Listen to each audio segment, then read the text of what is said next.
ایک گاؤں میں ایک نیک خاتون رہتی تھی۔ وہ بہت زیادہ سخی تھی۔ وہ اتنی نیک دل، اتنی مہمان نواز اور اس قدر غریبوں پر خرچ کرنے والی تھی کہ لوگ اسے حاتم تائی کی بیٹی کہتے تھے۔ وہ گاؤں سڑک کے قریب ہی تھا۔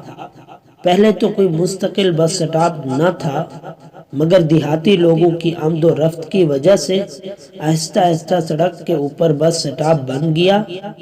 اندر کے علاقوں کے دیہاتی لوگ 5-10 میل چل کر وہاں آتے کہ خرید و فروخت کے لیے بس پر بیٹھ کر شہر کو جائیں گے۔ کبھی ایسا ہوتا کہ بس کا وقت ختم ہو جاتا تو بیچاروں کے پاس وہاں رہنے کے لیے انتظام نہیں ہوتا تھا۔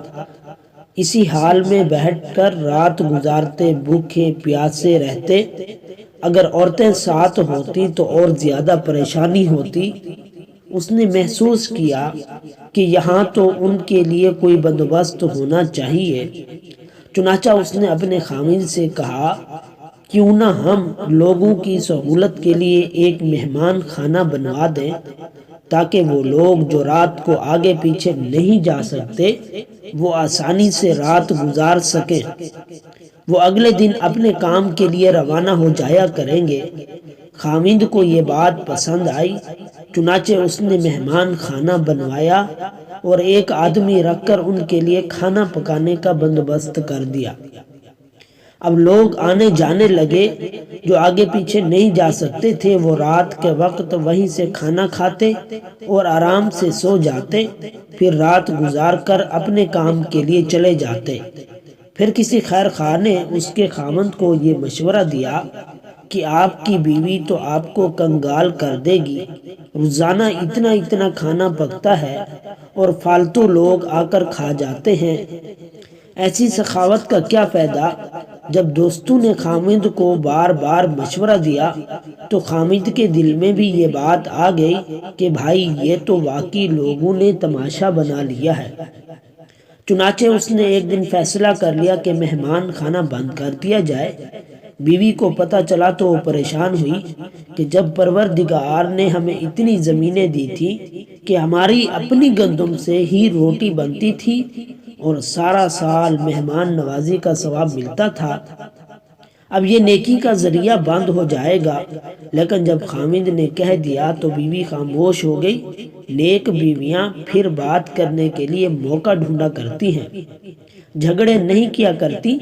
چنانچہ وہ موقع کی تلاش میں رہی۔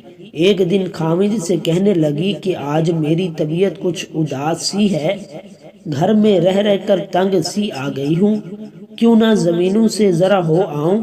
اس نے کہا بہت اچھا۔ خاوند اسے اپنی زمین پر لے کر چلا گیا۔ وہاں کنواں، باغ اور فصلیں تھیں۔ وہ تھوڑی دیر چلی پھری اور پھر آ کر کنویں کے کنارے پر بیٹھ گئی اور کنویں کے اندر دیکھنا شروع کر دیا۔ خاوند بھی ادھر ادھر پھرتا رہا۔ کافی دیر کے بعد کہنے لگا، نیک بخت چلیں، دیر ہو رہی ہے۔ کہنے لگی بس چلتے ہیں۔ پھر کنویں کے اندر دوبارہ جھانکنا شروع کر دیا۔ کنویں میں دیکھتی رہی۔ بالآخر خاوند نے کہا کہ خدا کی بندی کنویں میں کیا دیکھ رہی ہو؟ کہنے لگی میں دیکھ رہی ہوں کہ خالی ڈول پانی میں جا رہے ہیں اور بھر بھر کر واپس آ رہے ہیں، مگر کنویں کا پانی جیسا ہے ویسا ہی ہے۔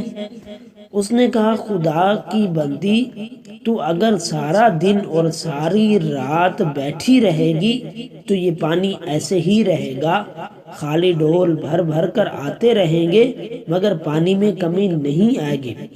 لوگ خالی پیٹ آتے تھے اور پیٹ کا ڈول بھر کے جاتے تھے۔ تمہیں کیوں ڈر ہوا کہ اللہ تعالیٰ تمہارے اس کنویں کے پانی کو کم کر دیں گے؟ بیوی کی بات سن کر خاوند کے دل پر ایسی چوٹ پڑی کہ کہنے لگا میں مہمان خانے کو دوبارہ جاری کرتا ہوں۔